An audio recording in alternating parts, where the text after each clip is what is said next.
Assalamualaikum warahmatullahi wabarakatuh.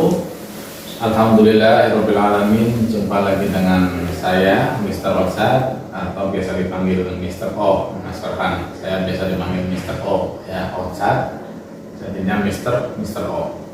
Pada hari ini alhamdulillah ini momen yang spesial bagi saya Mas Farhan, karena yang saya tunggu akhirnya datang juga. Saya pengen bincang-bincang itu dengan anak seni Nanggala, ya kan? Nah, yang menarik di sini adalah akhirnya saya berkesempatan langsung dengan ketuanya langsung, teman-teman ya. Ya benar ya Mas Farhan ya. Oke, jadi telah hadir di samping saya teman-teman bibir manis ya. Ini namanya Mas Farhan. Mas Farhan, silakan kenalkan secara singkat dulu dengan teman-teman bibir manis. Silakan. Baik, terima kasih. Assalamualaikum warahmatullahi wabarakatuh.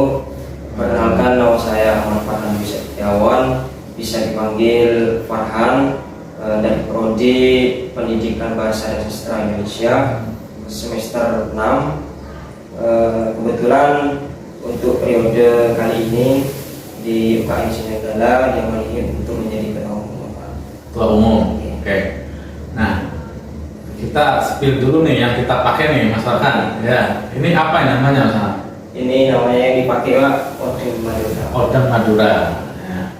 Karena saya berwarna merah, ini coklat. Apakah ada perbedaan? Terus ada perbedaan dari apa itu lebar itu ya. Nah, ada yang dipakai saya ini asli Odeng Rakyat Pamekasan. Odeng Rakyat Pamekasan. Yang dipakai sampean itu menyeluruh Pak. Jadi konteksnya di Madura. Di Madura. Kalau ini khusus Pamekasan. Tapi nggak masalah kan dipakai sama orang sama Madura. Iya. Iya iya. Yang membedakan apanya kira-kira ya? Yang membedakan jadi tongkosannya ini ya Pak. Ininya ya. Iya. Bisa sama-sama punya kelirnya juga, sama-sama punya ininya juga. Tapi cuma yang membedakan ini lebih besar ini. Iya, jadi untuk kayak gini pakainya. Oh, kayak gini malah.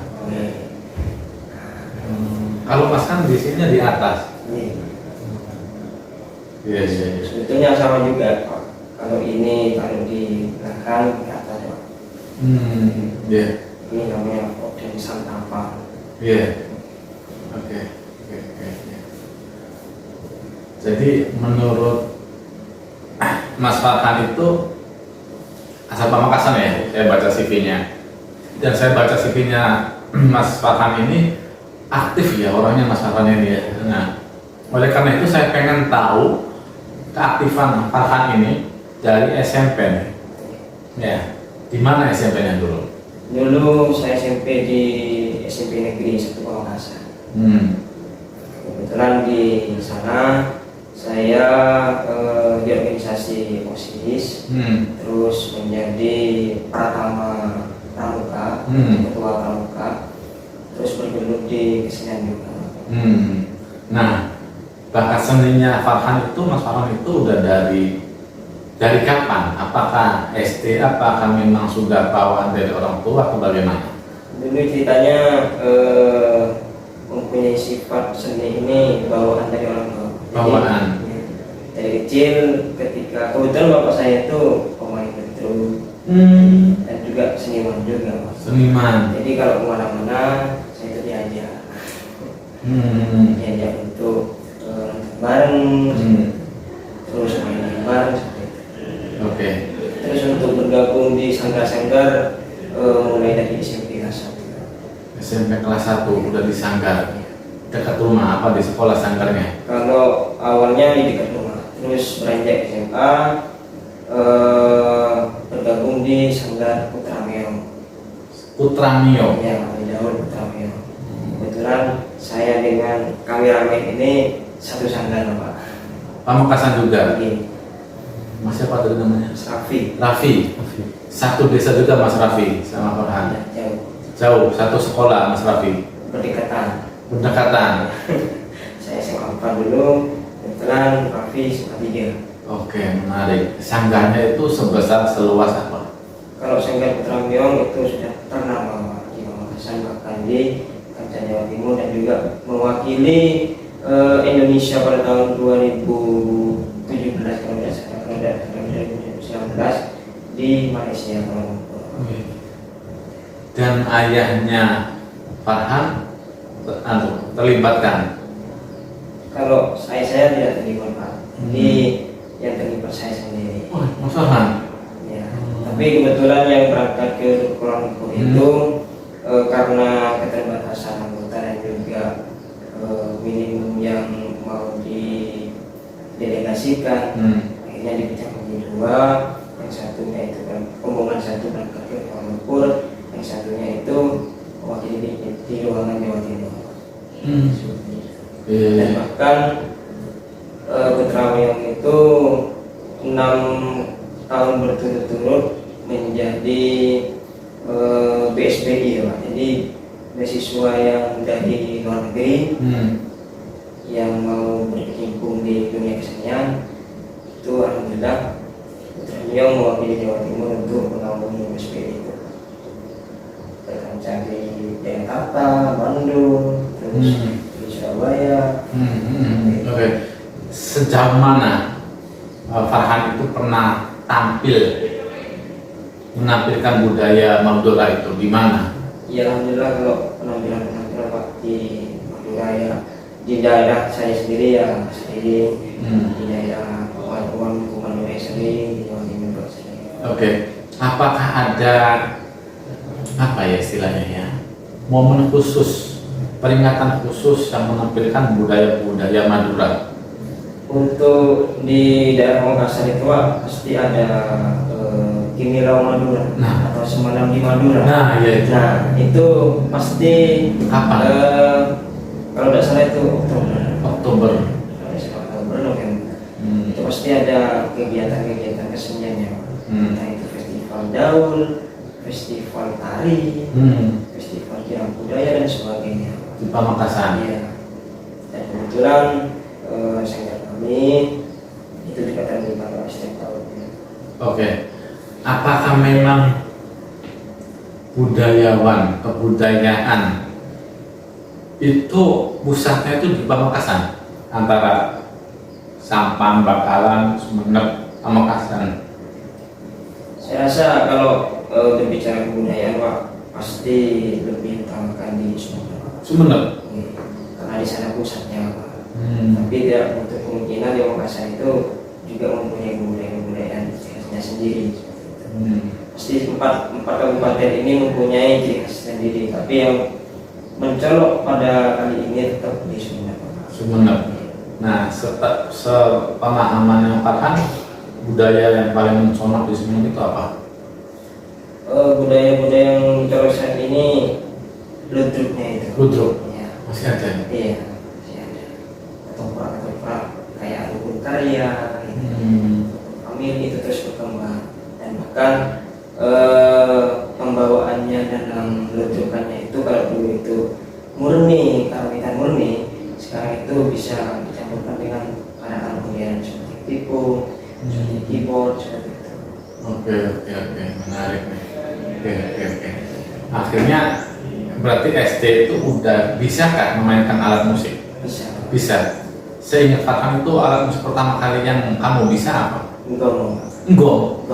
Apa itu gong itu? Gong itu mungkin gong. Oh, gong. Pembukaan kegiatan mesti gong. Iya. Ya, gitu. Itu kan gampang, tinggal dong aja. Itu apakah ada nada-nadanya? Sangat sakral. Sakral. Iya, apalagi di pembawaan gamelan-gamelan. Kalau itu salah sedikit, wah buyar semuanya Pak. Karena itu Buyar orangnya.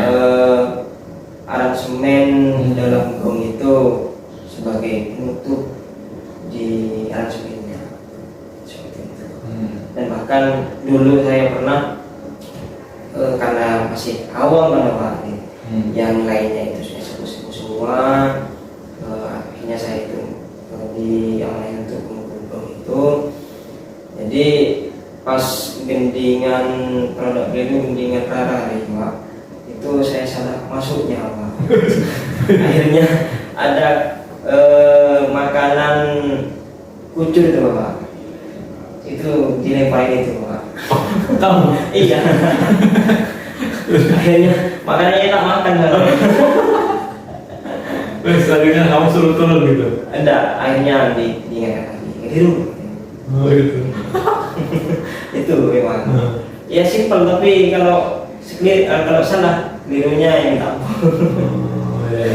Akhirnya kamu sejak pengalaman itu lebih giat belajar lagi. Apakah sudah nggak mau pegang gong itu? Ya terus dipelajari lagi, akhirnya dituntun untuk ke alat yang lainnya biar bisa menguasai alat lainnya.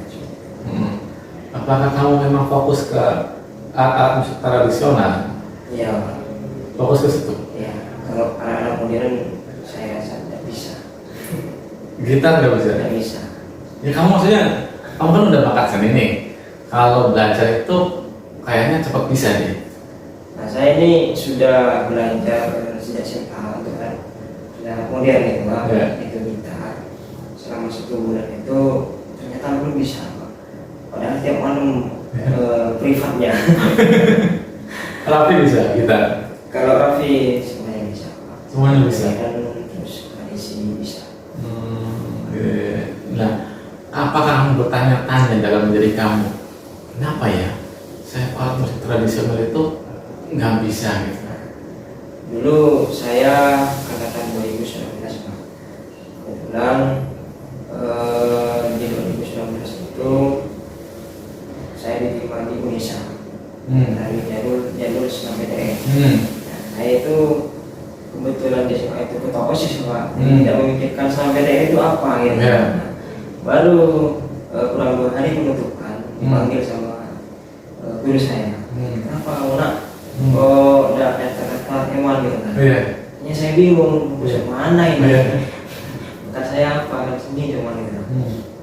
Akhirnya mau masuk di isi Surakarta. Betul. Tapi dari izin orang tua tidak mendukung, hanya disuruh yang ikut saja. Akhirnya saya memutuskan di Indonesia. Di Indonesia itu keterima di seni musik murninya Pak, bukan di pendidikan sebatas ya. Murni. Di seni musik murni. Setelah di sana akhirnya mempelajari tentang musik-musik barat. Kayak gini kan. Udah mulai kuliah itu. Jadi teman-teman yang lainnya itu sudah paham semua, ya saya belum apa gitu. Akhirnya tapi saya itu tiap malam ke rumah ke kosnya atau ke rumah teman saya yang dekatnya juga yang mempunyai alat musik itu belajar terus belajar. Akhirnya semenjak UTS itu saya sudah down Pak. Sudah ada lanjut dan sebagainya, tapi ada teman saya yang membiswakan dan sebagainya, tak tunggu sampai UAS terus sampai UAS. Akhirnya nilai itu keluar semua ya, dibilang mengulang semua dan mengulang.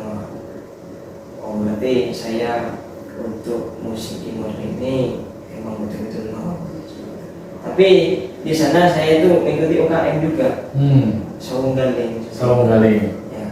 Tapi kenapa aku mengikuti UKM Saung Galing itu kok cuma dapatnya?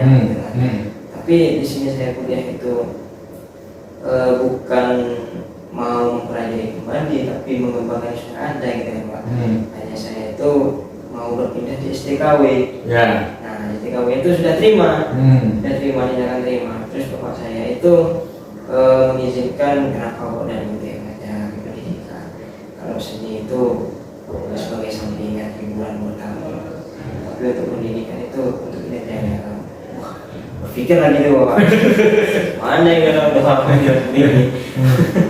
Akhirnya pikir-pikir, akhirnya mengikuti di sini, akhirnya terima, dan STKW saya batalkan. Seperti itu. Jadi apakah memang kamu bertanya nggak kepada orang tua kamu, Pak, kenapa kok saya mengajar musik tradisional malah bisa, modern nggak bisa? Apakah emang ada semacam apa ya, dalam darah kamu tuh nggak boleh mempelajari musik modern? Jadi dari secara turun temurun itu Pak, emang ada yang bisa diturunkan dan itu menjadi tradisi. Termasuk bapak saya itu diturunkan sama bapaknya saya itu Hmm. mbak Hmm. itu diturunkan bapak saya, dan bapak saya diturunkan saya. Bapak kamu juga berarti nggak bisa alat modern? Nggak bisa. Bapaknya Raffi bisa nggak? Enggak. 0 seni Pak. Hah? Seninya 0 Bapak saya. Kamu berarti belajar dari siapa? Otodidak. Atau tidak ya? Oke. Menarik. Oke. Nah, bagaimana? Kamu kan sekarang itu kan sebagai ketua seni Nanggala, ya. Nah, prosesnya itu bagaimana? Ini masuk ke B pertama juga, belajar ya. Prosesnya bagaimana? Kamu membagi waktu antara belajar dan berorganisasi di seni Nanggala ini. Jadi saya membagi waktunya biasanya dengan organisasi Pak. Jadi apapun yang berkaitan kuliah itu, entah itu tugas dan sebagainya, harus dikerjakan. Langsung. Nah, jadi tidak punya tanggungan. Jadi nggak ditunda-tunda nih. Iya. Paling kalau tunda itu agak banyak sedikit tugasnya baru ditunda, tapi itu tetap dikerjakan Pak. Untuk di organisasinya itu karena saya itu punya anggota-anggota. Jadi untuk permasalahan ini ada ranahnya sendiri, terus yang ini ada ranahnya sendiri. Jadi tidak semua saya yang mengerjakan seperti itu Pak. Jadi setiap hari itu terus pagi sampai sore itu kuliah, tapi masih mikir ke organisasi. Malamnya ngopi sama teman-teman, Nah, iya. memikirkan organisasi ini gimana untuk event selanjutnya. Terus seperti itu setiap harinya. Terus untuk di Komisi Nanggala sendiri itu prosesnya setiap hari Senin sampai Kamis malam jam 7 sampai jam 10. Jadi pagi sampai sore itu perkuliahan, jam 7 sampai jam 10 malam itu prosesnya Nanggala. Ngumpul di base camp. Iya. Jadi yang tari, yang musik, yang teater gitu. Di mana itu base campnya itu? Basecamp-nya di Center. Oh, sana. Yang tari latihannya di mana? Yang tadi katanya kadang di Barat yang gitu itu Pak. Iya. Terus yang musik katanya di FH Lama, Fakultas Hukum Lama. Nah di sana itu ada ruangan. Jadi menyebar semuanya. Oke. Saya tertarik Mas Farhan, pengen podcast di outdoor itu. Misalnya saya pengen podcast dengan salah satu penari tapi di outdoor sana. Mungkin kan kalau yang sepi kan Sabtu Minggu ya. Nah, jadi saya minta tolong nanti saya pengen podcast dengan anak teater ya kan, anak tari ini. Nah, podcastnya tuh pengen itu ada prakteknya gitu. Jadi ya outdoor gitu kan. Nah, apa lagi tuh? Teater, tari, musik itu yang cewek yang suaranya bagus. Ada ya, ada. Seni rupa. Nah, rupa itu saya pengen podcast hari lukis gitu kan, menarik itu. Sinema. Teater, tari, lukis, nyanyi, apa lagi? Ada 6. Ada 6. Ada 6 divisi. Iya. Jadi musik, tari, teater, seni rupa, terus sastra, sinema. Oh, iya. Kalau sinema ya bisa juga. Sastra itu nanti baca puisi. Itu Mas Farhan, minta tolong nanti ya. Siap. 6 divisi ini ya. Iya. Oke, berikutnya Mas Farhan. Apakah memang para masyarakat itu benar-benar memilih kuliah daripada organisasi? Jikalau ada dalam suatu persimpangan ya kuliah sama ada aktivitas organisasi, ada acara, mana yang didahulukan? Pasti kalau namanya kewajiban Pak. Iya. Tapi kewajiban itu pasti ada sampingannya juga Pak. Iya. Jadi yang pertama itu kuliah Pak. Kuliah. Jadi untuk ilmu itu di perkuliahan dan semuanya ilmu itu tidak ada di perkuliahan, tapi ada di luar perkuliahan. Jadi pengalaman dan sebagainya itu saya tampungkan di organisasi Komisi Nanggala ini. Jadi seperti itu aktivitasnya saya. Oke. Apakah Mas Farhan ini sebagai pemimpin sekarang itu bijaksana, arif, apabila mengadakan suatu acara, ya ada anggota yang sedang kuliah. Nah, bagaimana sikap Farhan ini sebagai pemimpin kalau misalnya ada acara banyak yang nggak bisa karena malah lebih mementingkan kuliah? Apakah tetap berjalan acara ini? Alhamdulillah sampai saat ini ya Pak, ketika Nanggala itu mengadakan acara terus ada yang bentrok dengan perkuliahan dan seperti ini, dan itu tidak semuanya Pak. Ya betul. Jadi yang bentrok-bentrok itu silakan boleh dulu. Jadi kewajiban itu saya tidak melarang. Tapi yang tidak mempunyai kewajiban kuliah, saya harap teman-teman kontribusi. Jadi setelah kuliah teman-teman harus bergabung. Jadi teman-teman sudah terbiasa seperti itu. Ya, oke. Berikutnya berprestasi. Nah, apakah prestasi tertinggi Farhan dalam dunia seni ini? Apakah pernah tampil di mana? Apakah pernah tampil di depan tokoh siapa kayak gitu? Alhamdulillah kalau prestasi di SMA itu saya di karya tulis ilmiah. Nah, berarti seni bisa karya tulis ilmiah juga ini, luar biasa ini.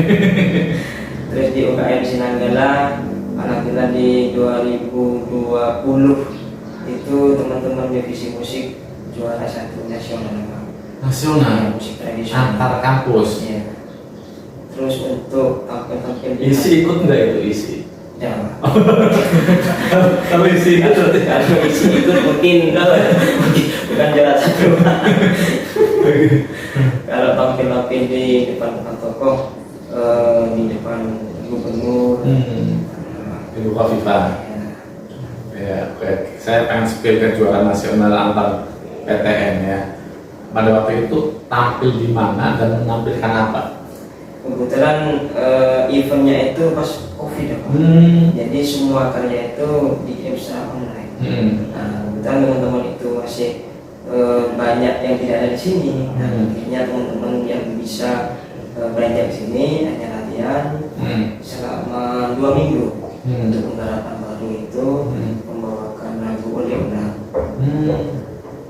Jadi yang mencolok ke ciri khasnya Madura seperti itu. Oleh Olang. Itu durasinya berapa menit? Durasinya 8 menit. Dengan full alat musik, gamelan apa dong? Itu percampuran musik karawitan sama musik daun. Musik gaul. Daun. Apa itu musik gaul? Musik daun itu ciri khasnya Madura Pak. Oke. Prestasi. Nah, berarti apakah yang karya tulis ilmiah tadi pas SMA itu masih berkelanjutan? Masih hobi nulis dia apa pas SMA saja? Kebetulan untuk kekumisan saat ini karena tidak terlalu di karya tulis ilmiah, jadi saya menciptakan cipta puisi. Oh iya. Tapi sampai sekarang masih belum banyak. Tapi ada. Oke. Ini mengikuti lomba kemarin-kemarinnya tinggal pengumuman Pak. Untuk cipta puisi. Iya. Semoga menang lah. Nanti nunggu di kopi lah. Kopi Athena apa mana? Suka ngopi di mana kalau Di kafe? Damar. Oh, Damar. Punya negara. Oh gitu, iya. Saya kemarin juga tuh, kan saya DPL KKN, ada teman-teman KKN itu nongkrong di Damar itu. Apa sukanya Damar? Menurut saya, kafe Damar itu kayaknya sempit deh. Iya. Apa enaknya di Damar itu? Murah. Enaknya di Damar itu Pak, ya karena nomor 1 teman-teman itu banyak kumpul di situ. Terus tidak milih tempat itu sempit dan sebagainya, kalau sudah ngumpul semuanya apa gitu. Iya. Jadi terus kebetulan ownernya itu berdekatan dengan UKM Sinanggala. Sejak dulu Pak. Jadi kerjasamanya enak Pak. Apakah memang benar-benar ada kerjasama secara profesional? Misalnya ada live musik dari Seni Nanggala di Cafe Damar. Kebetulan kalau menampilkan itu malam puisi ya Pak. Jadi di Damar itu. Iya, malam puisi. Terus kalau enifnya Damar pasti terlibat UKM Sinanggala. Gitu. Jadi saling barter. Iya, barter mutualisme ya. Oke. Nah, apakah sekarang saya pengen spill kegiatan proker ya. Nah, Udah dilantik per kapan? Kalau saya sendiri sudah dilantik Januari akhir. Januari akhir, oke. Berarti sudah punya proker dong. Sudah. Proker terdekat ini apa? Program terdekat ini pelatihan alam, Pak. Latihan alam. Itu untuk calon anggota tetap. Jadi untuk menjadi anggota tetap itu kurang lebih ada 8 tahapan, Pak. 8 tahapan. Ya, 8 tahapan. Dan pelatihan alam ini tahapan terakhir. Ya, baru dikukuhkan menjadi anggota tetap. Apa itu isinya latihan alam itu? Pelatihan alam itu teman-teman selama 3 hari itu dituntut untuk menciptakan karya-karya, tapi didampingi dengan pemateri. Dikarantinakan, Iya. nginep. Jadi ya di suatu tempat, entah itu di Balai Desa mana, entah itu di mana gitu, Pak. Kayaknya teman-teman pelatihan dengan alam, terus ya tempatnya itu berbau seperti itu. Akhirnya di ujung acara nanti ditampilkan semuanya. 6 divisi itu. Iya. Entah itu mau collab dengan divisi lain, yang penting di malam puncak itu ada hasilnya yang mau ditampilkan. Dan itu disaksikan oleh senior-senior dan juga pengurus dan juga masyarakat setempat di kegiatan itu. Kamu kenal sama Elvani berarti? Iya. Kenal ya? Nah, Yang gondrong kemarin karena udah potong rambut. iya. Senior itu. Iya. Ketua seni apa dia? Elvan itu? Di teknik kan? Elvani. Iya. Elvani. Elvani. Bebes. Fani teknik ya? Elvani teknik. Ya, yang gondrong itu loh. Tahu nggak Rafi? Rafi. Nggak tahu. Lah, kamu tahu siapa? Fani siapa maksud kamu? Ada Alfian yang ngobrol anak teknik itu. Nggak tahu ya. Oke. Nah, bagaimana kamu mendapatkan dana Seni Nanggala ini? Jadi untuk mendapatkan dana itu karena di divisi tari sama musik ini sering job-job dan sebagainya. Jadi tidak menutup kemungkinan pakai dana itu. Oke, saya stop di tari dulu. Apakah kalau rektorat di kampus ini ada acara tari-tarinya itu apakah mesti dari Nanggala? Iya, dan pelantikan kemarin itu dari UKM Nanggala. Terus kalau tamu-tamu gitu pasti musik sama tarinya. Pasti itu ya. Kalau Dan kemarin di visit di kom itu, betul. itu tarinya Iya. sama musik. Nah, apakah acara-acara yang di rektorat itu kalian dapat fee? Dapat ya? Itu masuk kas, Iya. nggak masuk ke per individu. Nggak. Masuk di divisinya. Masuk di divisinya, jadi setiap divisi ada kas. Ya, Apakah ada subsidi silang? ada. Ada juga. Ya enak dong yang nggak kerja. Subsidi apa yang sedikit jobnya? Seni Rupa ya. Wah. Nah, apakah ada tips-trik khusus kamu sebagai ketua kedepannya ya agar seni rupa ini bisa bangkit? Apakah ada pameran lukisan ya kan? Jadi untuk selama ini saya sudah menata untuk depannya ini untuk di sinema itu teman-teman meliput semuanya agenda kegiatan UKM Nanggala. Jadi biar diarsipkan semua. Jadi biar itu tidak hilang seperti itu. Betul. Untuk seni rupa ini sudah saya MOU dengan pihak Surabaya. Jadi kalau ada workshop, ada pameran dan sebagainya nanti UKM Nanggala itu terlibat di sana. Itu bisa. Kemarin di workshop latihan batik di Pasar Turi itu teman-teman UKM Nanggala terlibat juga di 20 meter kain. Ya. Kamu dulu yang memilih kamu sebagai ketua itu siapa? Teman-teman semuanya. Memilih saya semua. Ini nggak bisa bergerak mana-mana gitu. Ya teman-teman semangat, ya ayo saya semangat juga. Semangat teman-teman. Iya. Tapi semangat loh. Oke. Nah, kamu Apakah kamu pernah menjadi ketua sebelumnya, Farhan?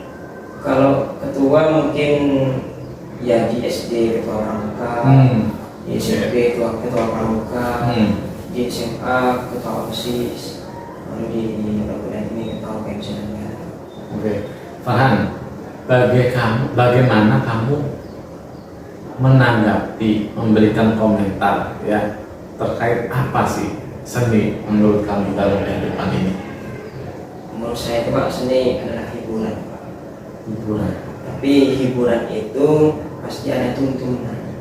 Nah, jadi apa yang dikerjakan 100 tahun silam itu kenapa kok masih melekat sampai sekarang?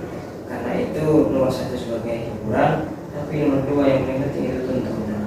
Contohnya apa? Nah, seperti pakem-pakem, Pak. Dinding-dinding yang sudah pakem tidak bisa dirubah, itu kan sudah diceritakan dari masa-masa dulu, Pak. Tapi sampai sekarang kan masih melekat. Nah, kenapa Pak seperti itu? Karena ada tuntunan. Tuntunannya apa? Jadi menciptakan regenerasi selanjutnya. Seperti di sulap itu kenapa kok masih melekat kayak duduknya dan sebagainya? Karena yang sesepuh itu karena itu sesepuh itu tidak bisa belajar bisa dan sebagainya, hanya bisa diturunkan ke regenerasinya. Nah, itu tuntunan. Seperti itu. Berarti kalau hiburan tidak ada tuntunan, berarti itu bukan seni. Dikatakan seni, tapi itu kreasi. Kreasi. Ya.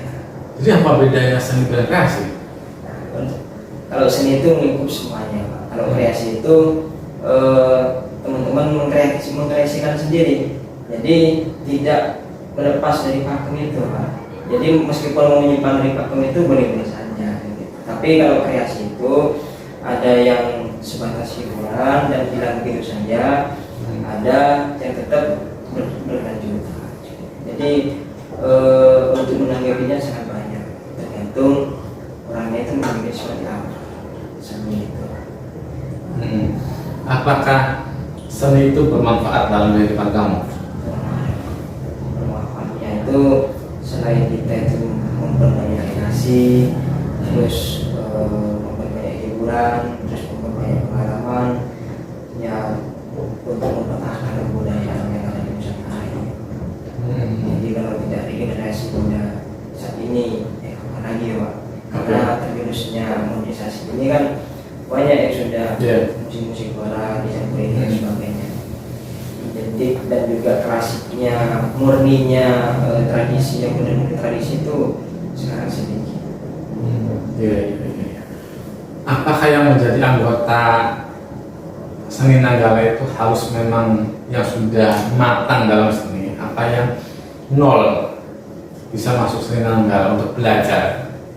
Saya rasa teman-teman itu semuanya dari nol, Pak. Dari nol? Iya. Tidak kemungkinan yang sudah mempunyai pengalaman dari sanggarnya atau di SMA dan sebagainya itu hanya mempunyai nilai poin plus, dan itu harus mengajarkan teman-teman yang dari nol itu. Jadi teman-teman itu merata semuanya, tidak ada yang dihubungkan, tidak ada yang dispesialkan. Jadi semuanya meskipun itu misalnya Raffi, pintar penggarapan musik dan sebagainya itu semuanya rata. Tapi bagaimana Raffi itu mempunyai skill itu diturunkan kepada teman-teman yang masih di nol itu. Jadi untuk mengimbangi nol itu akhirnya diteruskan sama Raffi itu untuk terus belajar dan proses itu. Bagaimana menghilangkan sifat iri dengki untuk mengajari generasi kita? Nanti kalau dia bisa, nanti bakal ngalahin saya. Sistemnya itu Pak bukan per individu, tapi semuanya berkelompok. Makanya di proses itu ada dua Pak, sendiri sama serasa itu proses bersama. Jadi semua divisi proses bersama. Ngumpul bareng. Ya, Rambu Kamis itu proses sesuai dengan divisinya masing-masing. Jadi ada ruangnya sendiri, ada ruangnya sendiri. Setiap malam itu ya. Mesti di sektor itu, apa nggak mesti, kadang di damar gitu ya. Ada yang damar, tergantung moodnya teman-teman. Ada yang di Evalama, ada yang di panggung sektor, mana-mana. Itu emang itu banyak gedung-gedung lama yang nggak pakai itu. Iya. Makanya kemarin itu teman-teman pengurus itu belum dilatih. Alhamdulillah semenjak periodenya saya ini teman-teman sudah menunaikan 4 prestasi di bulan Januari sama Februari. Dan itu tingkat nasional 3, tingkat regional sama regional 1. Dan untuk kegiatan itu sudah berjalan 1 kegiatan, yaitu pentas tunggal. Pentas tunggal. Sebenarnya teman-teman yang diselenggarakan di FH Lama. Jadi FH Lama itu dimodif semi pertunjukan, gedung-gedung pertunjukan. Jadi UKM Sinanggala itu sudah mempunyai ruang pertunjukan. Jadi ketika ada apa-apa langsung ke sana, tidak harus di GSD dan sebagainya. Itu poin plus teman-teman. Terus sekarang udah punya studio ya? Ya. Iya. Dan saat ini teman-teman fokus di pelatihan anak di akhir Februari ini. Rencana di mana pelatihan alam itu? Di Sampang. Sampang. Ya. Di desa apa itu? Di desa Kedungdung. Kedungdung. Ya. Oh, Tareman. Kedungdung itu Tambelan kalau nggak salah. Oh iya. Di Makau juga ada Kedungdung. Tareman Mudung sana. Oh iya. Oke. Nah, apakah kita ke berkarya sekarang? Seni Nanggala ini apakah mengcover, apakah pernah juga meng-create sendiri, menciptakan sendiri, berkarya sendiri? Kalau teman-teman UKM Sinanggala itu Pak, pasti pengkarya sendiri. Pekerjaan sendiri. Mungkin kalau mengcover itu seperti di musik lagu-lagu Mandra, kayak Tandu Manjeng, kayak Keraton Sape itu mengcover. Tapi aransemennya itu kita modifikasi Pak, jadi aransemen sendiri seperti itu. Terus untuk teater itu sekarang ini alhamdulillah teman-teman sampai saat ini tetap mempertahankan pengayaan sendiri. Semuanya pengayaan sendiri di semua divisi. Semua divisi itu. Ya. Jadi teman-teman dituntut untuk pengayaan sendiri, biar teman-teman itu mempunyai kreasi sendiri, terus memikirkan ide-ide sendiri. Dan itu kan teman-teman pasti memikirkan dan juga mempunyai pengalaman sendiri. Kalau cover yang lain itu kan sudah instan. Jadi teman-teman itu pengalamannya di payahnya dan sebagainya itu tidak ada gitu, karena sudah instan. Kalau pengerjaan sendiri susahnya gimana caranya untuk menginstaskan sebagainya itu kan kerasa kayak gini kan. Kalau pengerjaan sendiri, kalau di musik kayak sebenarnya untuk menggabungkan transisi berikutnya itu seperti apa kayak gini seperti itu. Nah, teman-teman alhamdulillah itu menyukai pengerjaan sendiri. Iya. Apakah yang seni musik, divisi musik itu pernah diundang di kafe gitu? Sering ya? Ya. Di Dama, terus di kafe lainnya. Kamu kenal sama Putriana berarti? Dari SD Duta? Ya. Enggak ya? Dia nari sama musik bisa? Enggak tahu gak seni Nanggala enggak dia? Ya. Berarti tidak semua yang ada bakat seni itu gabung Nanggala ya? Ya semuanya. Nah oke, sekarang kan setiap fakultas itu kan ada UKM seni ya. Nah, apakah saling bersinergi? Alhamdulillah saat ini sudah saling bersinergi. Jadi saya menerapkan untuk tahun ini teman-teman itu saling berbaur dengan UKMF yang ada di Universitas Madura ini. Semisal memerlukan dan juga membutuhkan apa-apa itu saling koordinasi. Jadi saat ini teman-teman ketua umum UKMF di Univ ini sudah sering komunikasi dengan saya. Kayak gini gimana mas, kayak gini gimana mas, kayak gini gitu. Jadi teman-teman tetap memang. Jadi tidak ada kata-kata ada yang dituangkan, tapi tidak untuk kemungkinan karena UKM Sinanggala itu ranahnya di tingkat Univ. Jadi mungkin yang lebih banyak yang dan tapi tidak mungkin untuk kemungkinan UMF juga sering dipandang seperti itu. Kontribusi terkecil Nanggala apa dan kontribusi terbesar apa? Ke UKMF, Ke kampus. ke kampus. Jadi kontribusi selama ini teman-teman ketika ada proyek-proyek kayak penyelidikan dan sebagainya itu pasti mengkoordinasi dengan semisal teman-teman itu bentrok, jadi saya limpahkan ke UKMF. UKMF mana yang memiliki divisi yang Iya. sama seperti itu. Iya, Ya, betul. ini bisa nggak?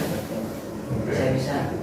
Akhirnya kalau itu bentrok, kalau itu tidak bentrok, nggak bisa nggak naik. Kayaknya UKM yang paling mahal pengeluarannya tari ya, Iya, make up, baju itu kan, nggak itu aja kan ganti kan. iya. Dan alhamdulillah kalau UKM Sendera mempunyai kos itu sendiri. Bukan nyewa ya. Ada mempunyai sendiri. Berarti ada desainernya juga dong, Ada, dari Nanggala juga. ada. Tapi itu senior kan dulu. Iya. Seniornya. Oke. Bisa nggak ya nanti saya pas podcast itu 2 orang itu pakai baju gitu ya, nari gitu. Saya yang kesana di markas sana itu kan nari terus podcast sama saya itu ya, minta tolong ya masalahnya. Tidak. Jadi kalau 1 minggu ya seperti itu ya. Siap. Oke. Berarti kita sesi pertama selesai nih. Siap. Tolong Mas Raffi di dulu.